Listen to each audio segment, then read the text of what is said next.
जो श्लोक किया था वो था 23वां श्लोक। से मेन बात ये बताई गई थी कि जो भक्त है वो किसी चीज़ से डरते नहीं है कि नहीं। A devotee is not afraid of anything provided he has the opportunity to execute the Supreme Lord's order।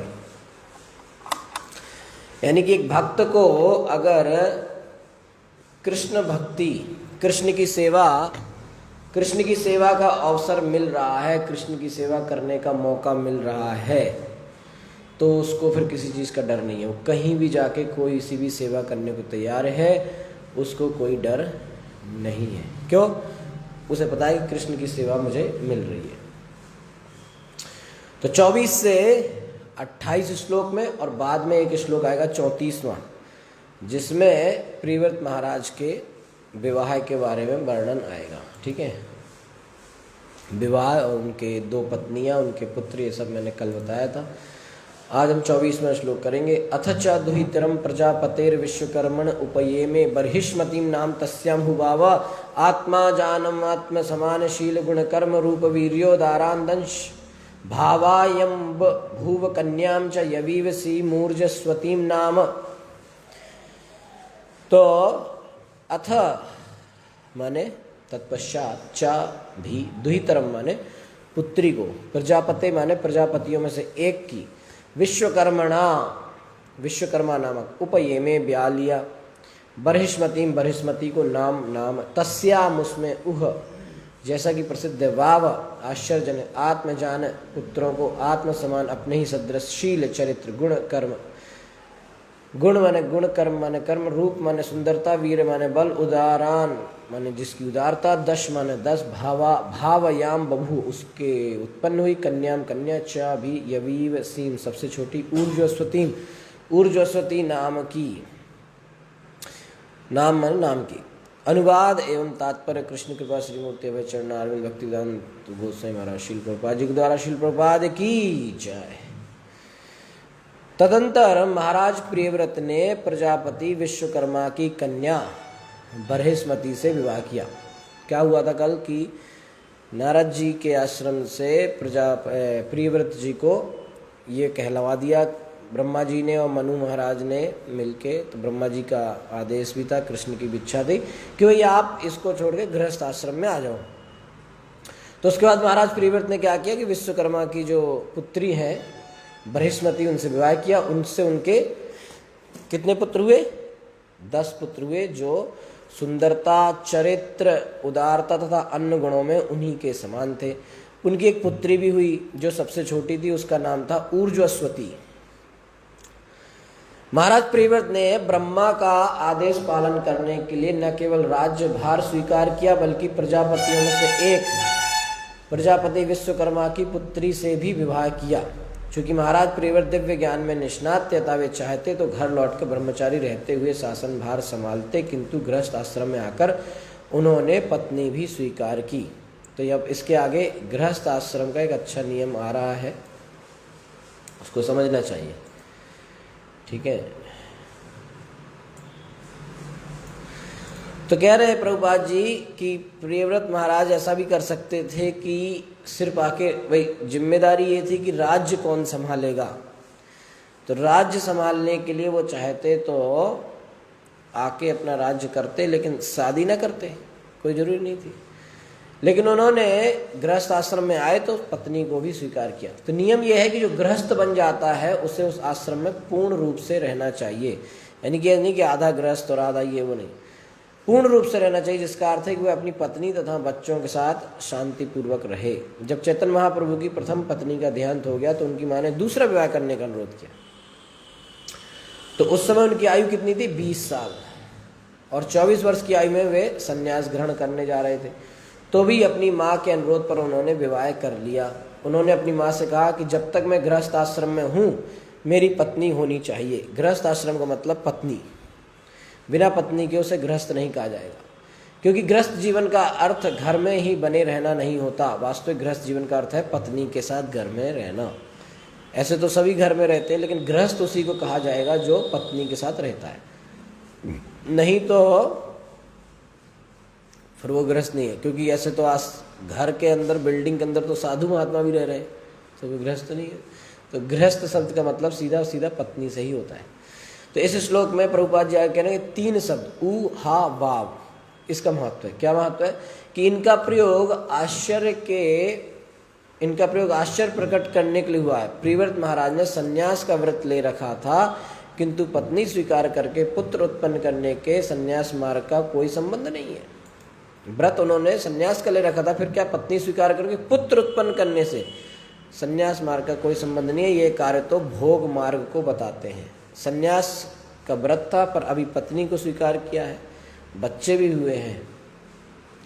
ये विस्मय, अतः यह विस्मय आश्चर्य की बात थी कि सन्यास मार्ग के अनुगामी प्रियव्रत ने अब भोग मार्ग को स्वीकार कर लिया।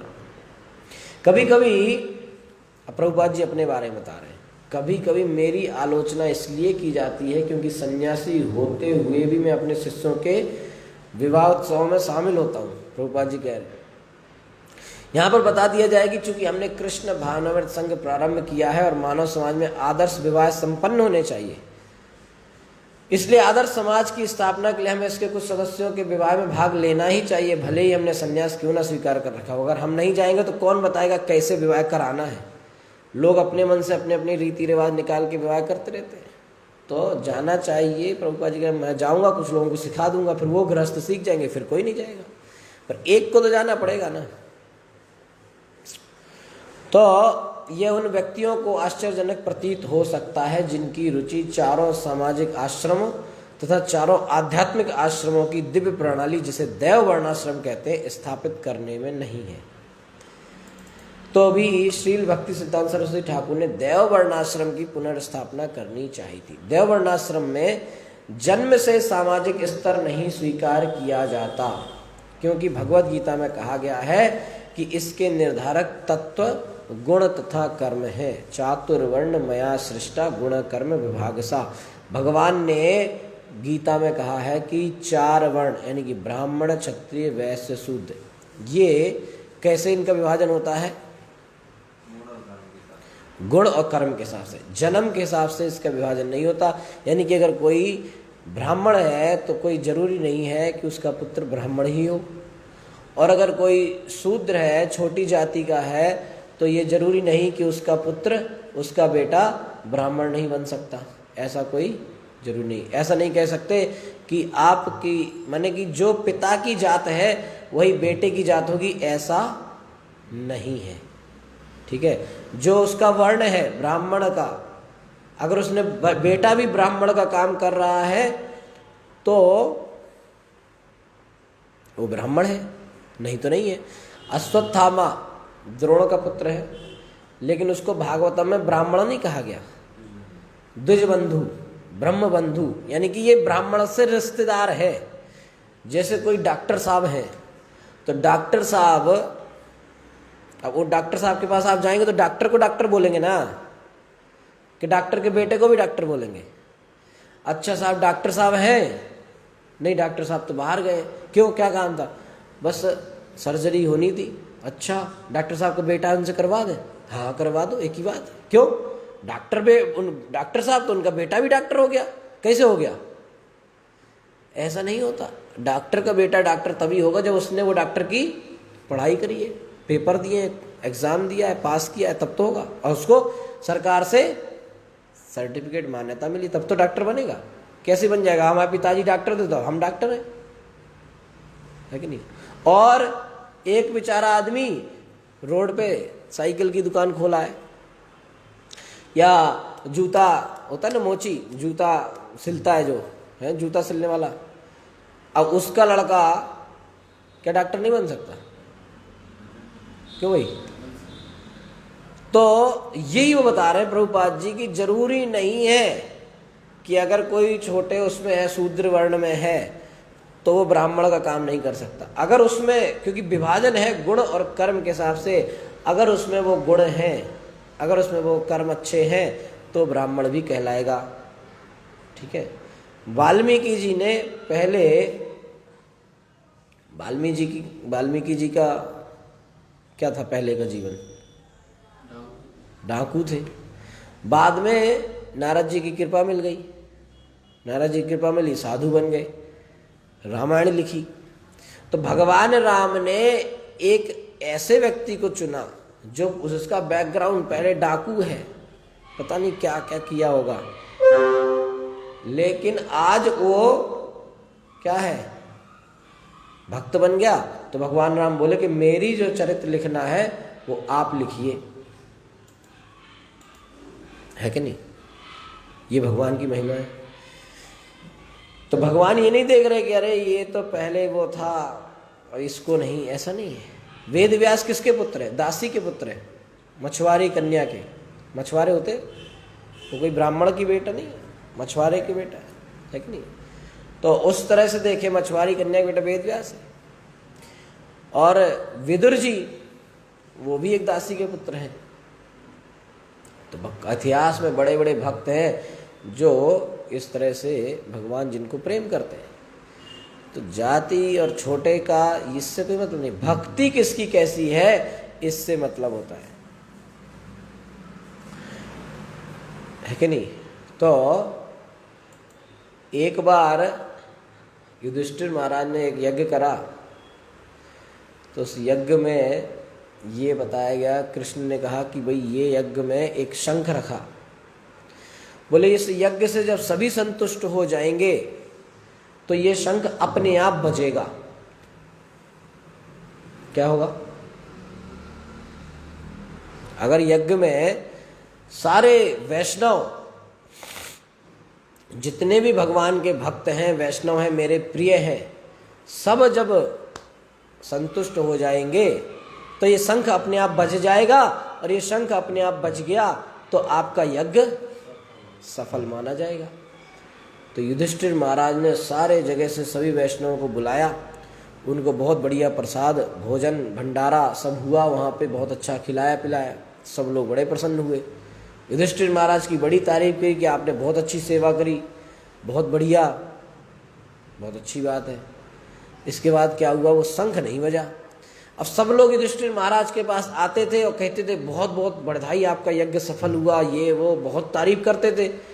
और युधिष्ठिर महाराज चिंता में बैठे थे कि ये शंख नहीं बज रहा है, सब लोग तो तारीफ कर रहे हैं। तो उसके बाद सब लोग चले गए, सारे जगह के वैष्णव आए थे, भक्त आए थे, सब चले गए, संतुष्ट थे, प्रसन्न थे, सबको खूब उपहार भी दिए। अब वो कृष्ण के पास गए युधिष्ठिर महाराज और कृष्ण से बोले कि भगवान शंख तो बजा नहीं, जितने लोग हमने थे सबको बुलाया, सबको प्रसाद दिया, सब संतुष्ट है, कोई भी एक कंप्लेन करके नहीं गया, कोई भी किसी ने कोई शिकायत नहीं करी है, सब प्रसन्न ही थे। किसी के चेहरे से, हाव भाव से भी नहीं लग रहा था कि वो अप्रसन्न है, ऊपर ऊपर से तारीफ कर रहा है, लेकिन फिर भी शंख नहीं बजा। तो भगवान बोले इसका मतलब कोई ना कोई कहीं ना कहीं छूट गया, या तो आया नहीं, या बुलाया नहीं, या खाया नहीं, या जो भी है। तो बोले क्या करे, समझ में नहीं आ रहा है, यज्ञ इतना मेहनत किया, संतुष्ट करना है, यज्ञ सफल होना चाहिए। तो भगवान बोले चलो इतना जो है मदद करता हूँ, शायद एक आध मेरा भक्त रह गया, मैं बताता हूँ। बोले वहाँ जाओ जहाँ चंडाल रहते हैं, चंडालों की बस्ती में जाओ, वहाँ मेरा एक भक्त है। भगवान चाहे वो चंडाल के घर में हो चाहे ब्राह्मण घर में, अगर भक्त तो भगवान उसका ध्यान रखते हैं। चंडाल कौन होता है? सबसे नीची जात, माने कि सबसे निम्न कोटि है तो चंडाल, उससे नीचे कोई नहीं है, ये है चंडाल। कुत्ते का जो मांस खाता है, शमशान अमशान में घूमते रहते हैं, वो होते चंडाल। तो उनका बस्ती में जाओ, वहाँ अपना एक भक्त है। तो बोले वहाँ कैसे आपका भक्त पहुँच गया? बोले उसी बस्ती का ही है, तुम जाओ, तुम यही टेंशन मत लो, तुम जाओ। तो ये लोग गए ढूंढने, अब उससे कहे कि वो मिल गया भक्त भजन करते हुए। बोले ये है देखो शुद्ध भक्त यहाँ। तो बोले महाराज आप चलो, आप वो महाराज ने बुलाया है। तो वो तो डर गया कि भाई कहीं ऐसा तो नहीं हमसे कोई गलती हो गई हो, महाराज हमें क्यों बुला रहे हैं पर्सनली। तो बोला यार, तो बोले नहीं नहीं डरो नहीं, युधिष्ठिर महाराज ने बुलाया है आपको वहाँ पे बढ़िया खाना पीना भंडारा के लिए, तो मैं और महाराज के घर में खाऊंगा राजमहल में? मेरी इतनी औकात नहीं। नहीं नहीं भैया मजाक मत करो, मैं नहीं जाऊंगा। तो परेशान था वो, तो उन्होंने कहा नहीं नहीं नहीं आपको बुलाया है, भगवान ने कहा है आप चलिए। तो वो बेचारा बड़ा डरा डरा आया, उसको डर लग रहा था कि भाई हमारा जैसा नीचे वर्ण जाति का व्यक्ति और महाराज ने बुलाया है और कह रहे हैं लोग कि खाना खाने के लिए बुलाया है, मैं उनके घर क्या कैसे खा सकते हैं, है ना। उसको समझ में नहीं आ रहा था क्या चल क्या रहा है, बेचारा अब आदेश भी है। तो गया डरते डरते गया महाराज से, महाराज हमारे कोई क्षमा करो, हमने कोई गलती नहीं करी है। युधिष्ठिर महाराज बोले नहीं नहीं आप परेशान मत हो, आप आइए, आप हमारे अतिथि हैं, गेस्ट हैं, हम आपका सेवा करेंगे। वो तो टेंशन में आ गया, एक तो राजा ऊपर से वो भक्त भी है, तो भक्त किसी दूसरे से सेवा नहीं लेना चाह रहा था कि भाई ये, उसको तो पता है कि युधिष्ठिर महाराज भगवान के भक्त हैं। भागवत में वर्णन आ रहा है कि युधिष्ठिर महाराज इतने महान भक्त हैं, नारद जी कहते हैं कि आपके तो साथ में भाई जैसे रहते हैं, उठते बैठते खाते पीते सोते हैं, आपके साथ कौन? स्वयं सच्चिदानंद भगवान कृष्ण। तो ऐसे ही युधिष्ठिर महाराज और पांडवों के सौभाग्य की क्या बात कही जाए। वो कहता है कि यार क्या करें, ये लोग उनके चरण वरण पकड़ने लगे। तो बोला आज तो कुछ ना कुछ मरवाएंगे ये लोग, मुझे समझ में नहीं आ रहा क्या हो रहा है भाई। उसका चरण धुला, उसको आरती करी, फिर उसके लिए भोजन लाया गया। अब जब उसके लिए भोजन लाया गया तो भोजन अब बना था कहाँ? राजमहल में, वो भी युधिष्ठिर महाराज के द्रौपदी ने बनाया था। अब भोजन बना बड़ा कई वैरायटी का, और ये भी पता चल गया था सबको कि यही एक वैष्णव बचा है जिसकी वजह से शंख नहीं बज रहा है। तो एक्स्ट्रा प्रिपरेशन थी, कुछ एक्स्ट्रा आइटम और बना दिए जो सबको नहीं मिले थे। तो द्रौपदी ने बहुत सारे आइटम बना के रखे थे वहाँ। अब प्लेट आई इतनी बड़ी, उसके पूरे खानदान ने नहीं देखी थी इतनी प्लेट। वो तो बेचारा सादा सा भक्त अपना रहता था छोटे से घर में, भजन करता था और अपना सेवा करता था जो उसका काम था। तो बोला कि महाराज, बोले आप भोग लगाइए, स्टार्ट करो, प्रसाद ले। तो बोला महाराज और लोग आ जाए तब तो ले। बोले नहीं बस आप ही हो। उसने तो कहा इतनी बड़ी थाली है तो कई लोगों के लिए होगी। बोले नहीं बस आप ही बचे हैं, आप ले लो, हमारी क्षमा करें कि आपको हमने छोड़ दिया था गलती से, तो आप भी के लिए है। तो उसने पूरी प्लेट देखी इतनी बड़ी, 108 आइटम उसमें रखे, प्रसाद सारा भगवान का। तो उस चंडाल ने क्या करा, अपना हाथ लिया और यूं पूरी प्लेट में घुमा के रसगुल्ले को छोले में मिला दिया, पापड़ को खीर में मिला दिया, और पूरा गोल गोल घुमा के उसको क्या बना दिया, कुछ नहीं पता क्या बना दिया उसने, पूरा उसको मिलाया और फिर उसने खाया। अब युधिष्ठिर महाराज और सब देखें कि भाई क्या है, चलो वैष्णव है। युधिष्ठिर महाराज को तो पता होगा वैष्णवेर क्रिया मुद्रा बुझे ना बुझाए, भाई वैष्णव का एक्टिविटी क्रियाएं हम नहीं समझ सकते, कर रहे हैं भाई, कुछ कहना नहीं है क्योंकि शंख बजाना है। लेकिन समस्या ये होती है जो खाना बनाता है कि वो एक ही चीज सोचता रहता है कि जो खाने वाला जब खाएगा, एक एक आइटम जो उसने बनाया तो उसको देखना होता है कि वो जब खाएगा, कोई विशेष अतिथि आए उसके लिए विशेष खाना बने, तो बनाने वाला जो व्यक्ति है वो देखता रहता है कि कौन सा आइटम खा के उसका भाव क्या बना। जैसे गुलाब जामुन खाया तो उसका मुंह का अलग बनेगा, पकोड़े खाए तो अलग बनेगा, ढोकला खाया तो अलग एक्सप्रेशन आएगा, एक एक चीज की तारीफ करेगा, अरे वाह क्या बना है क्या ऐसे। और भाई साहब ने क्या करा, तो गुस्सा किसको आई, गुस्सा किसको आई, द्रौपदी जी को, कि भाई इतनी मेहनत, अगर यही करना था तो पहले बता देते। तो इतना द्रौपदी जी कह न सके कुछ, भाई कह देंगे तो अभी शंख को बजाना है। तो चलो भाई ठीक है, तो वो शंख तो बजा नहीं। अब वो लेके चले गए और उन्होंने प्रसाद लिया, बोले महाराज बहुत बहुत धन्यवाद, उनको जो गिफ्ट विफ्ट देना था वो दे दिया, और बोले बहुत बहुत धन्यवाद। वो चले गए बेचारे वैष्णव। शंख बजा नहीं। अब इन लोगों को टेंशन बढ़ी कि भगवान ने कहा था कि एक वैष्णव वो ऐसा इतना आया, अब कहीं एकाध और तो नहीं रह गया, भगवान फिर बताएं। तो इनने कहा भगवान शंख तो बजा नहीं, अभी भी कोई रह गया है क्या, और कोई बस्ती से लाना हो भाई बता दो। तो भगवान बोले कि कहीं ना कहीं उसकी सेवा में कोई कमी आई है, आप बताओ आप लोगों में किसी के मन में कोई विचार तो नहीं आया था उसके प्रति। तो युधिष्ठिर महाराज बोले नहीं महाराज, भगवान आपने कहा तो हम कैसे, हमारे आ गया हो तो क्षमा करें, हम तो जानते नहीं अपने मन में कोई बात को। तो द्रौपदी ने सोचा कि बात तो बढ़ रही है, तो द्रौपदी जी ने बताया कि गलती हो गई मुझसे, मैं जब उसने ऐसे पूरा खाना सब प्रसाद एक सारे आइटम मिला दिए तो मेरे को अच्छा नहीं लगा, तो मैं क्षमा चाहती हूँ। तो द्रौपदी जी ने फिर उनसे, वो वैष्णव से क्षमा मांगी। तो बोले फिर वो तो वैष्णव, वो तो कह रहा कि कोई अपराध नहीं, इतना खाना मिल गया बढ़िया है। लेकिन जब उन्होंने क्षमा मांगी, जैसे ही द्रौपदी जी ने अपना स्वीकार करके क्षमा मांगी, वैसे ही शंख बज गया। तो एक इस तरीके से जो यहाँ बताया जा रहा है कि वैष्णव भक्त कहीं भी हो सकता है। उसके उपदेशामृत में बताया गया है, उपदेशामृत में श्रील रूप गोस्वामी लिख रहे हैं कि वैष्णव का मुंह देख के कहते ना, अरे इस तक काला है, ये कैसे भक्त हो सकता है, ये छोटा है, ये कैसे भक्त हो सकता है, लंगड़ा ये क्या भक्ति करेगा, ऐसे नहीं, ये छोटे जात में जन्मा है।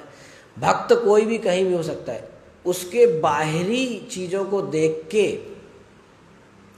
ये अपराध है कि किसी वैष्णव भक्त के बाहरी चीजों को देख के ये समझना कि ये वैष्णव नहीं है, ये अपराध है। उपदेशामृत में लिखा है कि हाँ भाई कौन से देश के हो, कौन गांव के हो, अरे हम अरे वहाँ वाले का भक्ति करेंगे, भगो यहाँ से, ऐसा।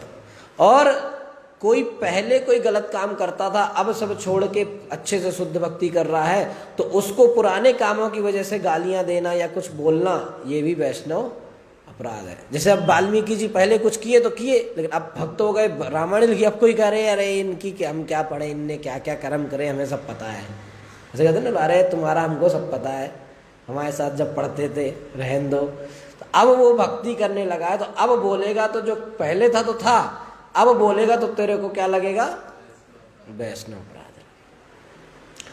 तो इस तरीके से ये नहीं समझना चाहिए कि कौन भक्त कैसा है। भक्त का मतलब है उसके हृदय में भक्ति है, बाहरी रूप से देखना अच्छा नहीं। इसलिए प्रभुपाद जी कह रहे हैं कि गुण और कर्म, गुण कैसे करते हैं और कर्म कैसे हैं, उसके गुण कैसे हैं, उसके कर्म कैसे हैं, ये देख के निर्धारित होगा कि वो ब्राह्मण है, कि वो क्षत्रिय है, कि वो वैश्य है, कि शूद्र है। तो जब इस तरह की बात श्रील प्रभुपाद जी ने बताई कि शास्त्र में ये लिखा है, तो जब इस्कॉन बना तो बहुत सारे लोगों ने इस्कॉन का विरोध किया कि यार ये आदमी तो गलत बात बता रहा है, इससे तो हमारा धंधा चौपट हो जाएगा। मतलब ब्राह्मण का बेटा ब्राह्मण बन जाता है तुरंत और धंधा चलता रहता है, और ये कह रहा है कि नहीं हम तो अंग्रेजों को ब्राह्मण दीक्षा देंगे और उनसे पूजा करवाएंगे, तो ये तो यार अपना धंधा चौपट करने वाला व्यक्ति आ गया। तो अब दो लोगों को सबसे ज़्यादा समस्या हुई इस्कॉन बनने से। किनको? एक तो वो लोग जो ब्राह्मण थे, इस तरह वाले जन्म वाले सिस्टम के कि भाई हमारे चलती रहे बस, इनको लगा कि यार ये तो नया सिस्टम निकाल रहा है, कोई भी किसी भी जात का है उसको माला देता है, भजन करवाता है, उसको वैष्णव बना के, ये ने पता था कि वैष्णव बन गए, लेकिन इनका सिस्टम गड़बड़ हो रहा था, तो इनको भी खुन्नस थी, बहुत गुस्सा था। और दूसरे वो थे जिनका दूसरे तरह का धंधा चौपट था। क्यों? बोले प्रभुपाद जी कहते हैं, बड़े बड़े लोगों को जाके कहते हैं कि दारू नहीं पीनी है, और वो छोड़ देता है, हमारा धंधा चौपट हो रहा है। एक आदमी हर दिन 2-3 बोतल खरीद के ले जा रहा था, और उसने इस्कॉन की किताबें पढ़ ली, मंदिर में आरती ले ली, प्रसादम ले लिया, कहता हम दारू नहीं पियेंगे। 3 बोतल का डेली का नुकसान हुआ नहीं दुकान वाले का, तो उसकी बड़ी समस्या। मुर्गा मछली बेचने वालों की समस्या, बोले ये स्वामी जी तो सब बंद करवा रहे हैं, तो अपना धंधा कैसे चलेगा, है कि नहीं। और तो जितने गलत काम वाले थे इन सबकी समस्या हो गई। तो बॉम्बे में अपना जब जुहू मंदिर बना, तो वहाँ सामने कई बार वाले थे, होटल वाले थे, इनके सबके धंधे चौपट। क्यों? क्योंकि बॉम्बे में आते थे विदेशी लोग उसी समय, सब जगह तो आते नहीं थे। बॉम्बे आए, ताजमहल देखा और वहाँ बॉम्बे का गेटवे ऑफ इंडिया देखा, आगरा देखा, 2-4 जगह देख के चले जाते थे। इंडिया माने इतना। तो जब विदेशी आते थे तो इन होटलों में खूब चलता था, है ना, इनका खूब होटल चलेगा, विदेशी आएंगे, खूब पैसा मिलेगा और इनका सामान बिकेगा, मीट मछली मुर्गा सब बिकेगा। तो जब वो होटलों में इस तरह से हुआ कि भैया ये प्रभुपाद जी तो विदेशी लोगों को ला रहे हैं और अपने जुहू मंदिर में रुकवाते हैं और उनको फ्री में खाना देते हैं और गलत काम बंद करवाए थे, तो हमारे होटल का एक लिए खुला है। फिर तो इन लोगों ने इकट्ठा एक वो बनाया और पैसा दिया किसको? पुलिस को, कि ये लोगों को परेशान करो, इनका मंदिर बंद करवाओ। इनका मंदिर बंद नहीं हुआ तो हमारा होटल बंद हो जाएगा, पुलिस का मंदिर बंद करवाओ। तो मंदिर, वो लोग पुलिस वाले बोले रहे ये लोग क्या कर रहे हैं, बेचारे साधु लोग हैं, तो क्या करेंगे? तो बोले कि नहीं कुछ तो करो, पैसा मिला पुलिस को, तो पुलिस को तो बंद कराना था। तो इन्होंने कहा ऐसा करो कि इनको कह दो कि ये अमेरिकी जासूस हैं, इस मंदिर में, ये मंदिर नहीं है, ये अमेरिकी जासूस आए हैं भारत को नुकसान पहुंचाने के लिए। तो वो ये सोच कह के पुलिस अंदर घुसी जुहू मंदिर में, प्रभुपाद जी के क्वार्टर तक गई और मंदिर के अंदर गई, हर जगह बोले यहाँ क्या है वहाँ क्या, सब दिखाओ। प्रभुपाद जी के पास आए भक्त, बोले पुलिस आई है, बोले बहुत अच्छा, सब दिखाओ उनको, इस बहाने दर्शन ही कर लेंगे, वैसे तो आते नहीं है। तो पूरा मंदिर घूम गए पुलिस वाले, कहीं कुछ नहीं मिला। कहाँ से मिलेगा, तो भक्त, वहाँ तो मृदंग मिला, करताल मिली और खिचड़ी मिली, बोले खा के जाओ, यही हमारी जासूसी। तो इस तरीके से कोई कुछ बिगाड़ नहीं पाया जुहू मंदिर का। एक व्यक्ति था बहुत ज़्यादा बिगाड़ने की कोशिश कर रहा था, क्या नाम था उसका? नायर साहब। तो एक नायर साहब थे, वो बहुत विरोध करवाते थे कि ये मंदिर नहीं बनना चाहिए, मंदिर ये। तो उनके साथ क्या हुआ कि नरसिंह भगवान आए और उनको काम करके चले गए। जब उनका हार्ट अटैक हुआ था, हार्ट अटैक के बाद डॉक्टर ने बताया कि उनके हृदय के ऊपर नाखूनों के निशान थे। वो जो व्यक्ति इस्कॉन मंदिर बनने में समस्या कर रहा था, नायर, उसका जो डॉक्टर रिपोर्ट आई तो ये बताया कि डॉक्टर ने कि इसके हृदय के ऊपर नाखूनों के निशान थे, ऊपर नहीं थे, हृदय पे थे। कहाँ से आए, क्यों आए, कैसे मालूम नहीं। तो नरसिंह भगवान ने आके उसको खत्म किया। तो ये लोग यहीं नहीं रुके, इस्कॉन मंदिर जब बन रहे थे और विस्तार हो रहा था तब वहां नहीं रुके। इनने सोचा ये व्यक्ति प्रभुपाद जी तो खतरनाक निकले, ये तो भारत की जनता जो गलत कामों में लगी है और धंधे जो सब कर रही है, ये तो उसको सुधार देंगे। तो भारत के पास एक समस्या थी कि वो फिल्में बहुत देखते हैं भारत वाले, बॉलीवुड। तो कुछ लोगों ने फिर बॉलीवुड में फंड दिया, मतलब लोग इतना खर्चा किए कि मंदिर ना, हरे कृष्णा का प्रचार ना हो, तो बॉलीवुड में पैसा दिया और एक फिल्म बनवाई गई। और फिल्म का नाम क्या हुआ? हरे कृष्णा हरे रामा। और फिल्म में एक गाना डाला गया जो बहुत चला। उस गाना में वो कहते हैं कि हरे कृष्णा हरे रामा बोलो और खूब दम लगाओ। दम लगाओ माने गांजा पियो। तो कहे कि हरे कृष्णा वालों का काम है कि सुबह शाम अपना हरे कृष्णा कर लेते हैं, दिन भर गांजा लगाए पड़े रहते हैं, है ना। ऐसा उस फिल्म में दिखाया गया है। और उस फिल्म वाले को ये लगे लोगों को कि हमारा फिल्म अच्छा है, तो उसने एक और गड़बड़ करी। क्या करी कि उसने प्रभुपाद जी के पास मैसेज भेजा कि आपका हम संकीर्तन अपने जगह पे करवाना चाहते हैं, ठीक है। तो प्रभुपाद जी तो प्रचार करते हैं, बहुत अच्छा करवा रहा है, चलो चले। सब भक्तों के लिए वहां पहुंच गए। इसने क्या करा, चुपके से शूटिंग कर ली 10-15 मिनट की कीर्तन वाली, और बस प्रभुपाद जी को क्या पता, प्रचार हो रहा है, ठीक है। इसने भाई शूटिंग कर ली और फिर जब फिल्म बन के आई वो हरे कृष्ण हरे रामा, तो उसमें शुरुआत इसी से होती है। तो लोगों को लगता है हरे कृष्णा वालों की फिल्म आई है। उसमें क्या दिखाया कि दम मारो दम, सुबह शाम हरे कृष्णा हरे रामा करो और गांजा पियो और पड़े रहो, ये उस फिल्म में दिखाया गया। माने कि फिल्म बंद हो जाए, ये इस्कॉन मंदिर बंद हो जाए। तो प्रभुपाद जी के पास आए लोग, भक्त लोग, प्रभुपाद जी ऐसी फिल्म आई है, उसमें ऐसा गाना है, ऐसा सब दिखा रहे हैं अपने बारे में। प्रभुपाद जी बोले टेंशन न लो, फिल्म भूल जाएंगे लोग, फिल्म के हीरो को भूल जाएंगे, हरे कृष्णा हरे रामा ही याद रहेगा। तो आज तो कई लोगों को पता भी नहीं ऐसी फिल्म बनी थी, जब बताओ तो याद आता हाँ, लेकिन हरे कृष्णा हरे रामा आज भी चल रहा है, हर जगह चल रहा है और मंदिर बढ़ते गए, रुके नहीं। तो जब कोई शुद्ध भक्ति का प्रचार करता है तो लोगों की समस्या होती है। जब प्रहलाद महाराज ने शुद्ध भक्ति का प्रचार गुरुकुल में करा, फिल्म देखी ना, वो नारायण नारायण हरि हरि, वो अपने बच्चों को बिठा, अपने क्लास के बच्चों को बिठा के और हरि के गुणगान बताते थे, भागवतम में 7वें स्कंद में है। तो जब इस तरह से प्रचार बढ़ा प्रहलाद महाराज का, तो समस्या हो गई घर में पिताजी को, हिरण्यकश्यपु को, कि ये क्यों मेरा प्रचार न करके भक्ति का प्रचार, विष्णु का कृष्ण का प्रचार कर रहा है। तो अपना बेटा होते हुए भी उसको मारने के लिए तैयार हो गए। ये है अहंकार। वैसे तो लोग कहते हैं हमारा बेटा हमारा बेटा हमारा बेटा, लेकिन जब हमारा बेटा हमारी इच्छा के आगे उल्टा जाए तो आदमी अपना उस बेटे को ही मारने को तैयार है।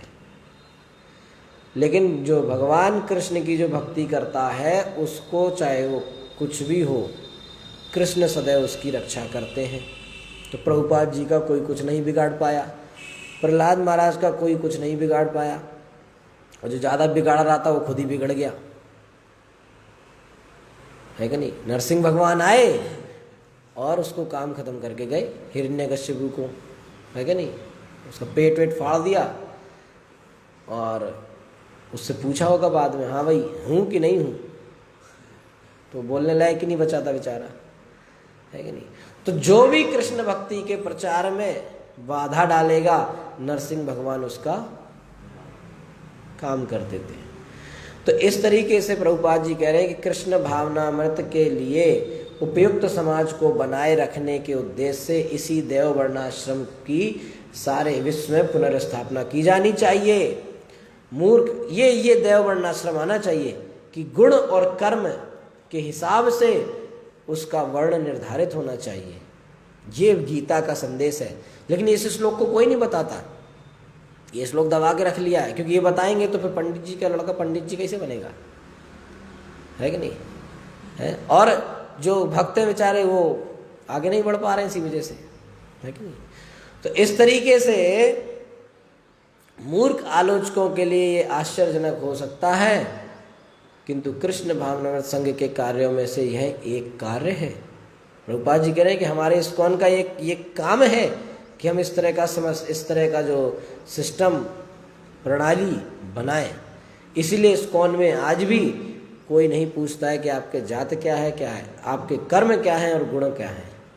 जो जैसी लेवल की भक्ति करेगा उसको वैसी सेवा मिलती है। तो इस तरीके से प्रियव्रत महाराज के चरित्र से यहाँ पे सीखने को मिल रहा है। इसके बाद 25वें श्लोक में इनके वैसे 24 में बताया कि इनके 10 पुत्र हुए, बृहस्पति से शादी हुई, इनके 10 पुत्र और एक पुत्री ऊर्ज्वस्वती, ठीक है। तो 25वें श्लोक में आगे इनके अग्निइंद्र जो इनके बड़े बेटे हुए, इन सब का वर्णन आएगा, जिस पर हम कल चर्चा करेंगे। हरे कृष्णा। श्रील प्रभुपाद की, ग्रंथराज श्रीमद् भागवतम की, अनंत कोटि वैष्णव वृंद की। किसी को कोई प्रश्न तो आप पूछ सकते हैं।